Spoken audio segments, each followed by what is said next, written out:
Tony, one of the common threads between your two titles in St. Louis, '06 and 11, is that you had to adapt with a different closer on the fly during those seasons. I think about Adam Wainwright in '06 and then Jason Mott in 11.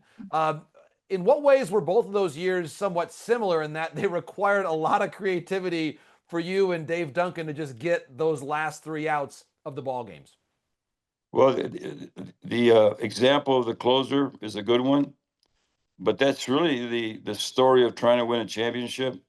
Look at the playoff where you can have a short series. Just think year after year, the top team with the best record very often doesn't go very far or win it, right?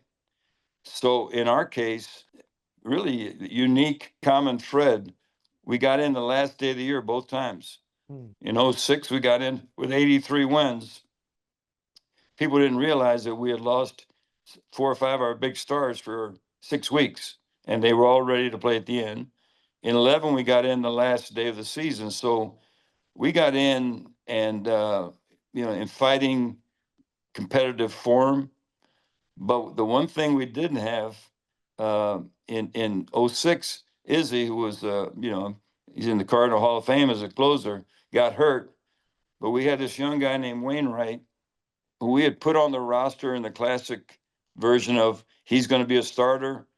Get him he'd already pitched AAA. Give him a chance to be with a big league club, work him into some situations, watch the other starters on the team, what their preparation was. And as we got into the season, John, instead of being kind of a mop-up guy, more and more we started using him in key situations, and he just responded. So giving him the ball as the closer, he earned it, and he was super, like striking out Beltran, for example, and striking out Inge. That's how we won. Hmm. The next year, we went through five closers, and um, it's because guys got hurt or things happen, and the resilience of the ball club. And I think probably the message that I would try to leave is that so much of getting to October and winning in October is about head, heart, and guts. It's about taking that talent and not ever giving in, ever giving up. And that year, the closer Jason Mott got his. He was very good as a inherited runner guy or getting a setup guy, but he didn't get his first save until that first Pittsburgh win that started the comeback, where we were 10 and a half back with 30 to play. But, it's just mindset. And when you're surrounded in a clubhouse with guys that are tough minded, and if you beat us, you tip your cap to the other side, but we would never, ever stop competing. I mean, I'm very proud of those clubs. Had you lost it, had that game not gone your way, what would have been the one move or the one moment that would have still been haunting you to this day during that game six? Well, game six, probably um, not doing a better job of preparing our defense. Hmm. If you remember, Mm-hmm. we had some, in fact, even David Freese mugged a pop up. We had two or three errors. You had a ball in between the shortstop and the outfielder, probably a regret. But, at that point, John, when you get that far, you have such a feeling of confidence and pride and the fact that these guys are going to compete with the best they had. These are men, not machines. You're going to make mistakes. Mm-hmm.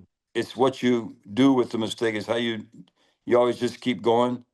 Even at the end when we were down by two in the ninth, it was the reality that Texas is going to be the winner. But we felt confident. I'll give you a quick one. I think it's interesting. We had developed a strategy in the postseason, especially on the road, but at home too. Like on the road, when you play in these hostile environments, when you get three outs and your guys come in, our dugout will go crazy, cheering and cheering, and we wanted our team to hear the guys that are playing to hear noise. Otherwise, if you're quiet, all you hear is the home team. Well, we Mm-hmm. did that at home as well. And here's the truth: we were down by two in the bottom of the ninth inning, and the coaches and I would start going around reminding guys, all right, now let's get some noise. I took one step, and didn't go any further because our guys were all on the top step without any prompting. And as soon as that team came off the field, we can do this. I mean, it sounds, cheerleading kind of stuff, but it works because if they had gotten 3 outs, then we'd have tipped our cap and said, you beat us. But, that don't ever underestimate the importance of how strong your mind is and your will and what you can accomplish.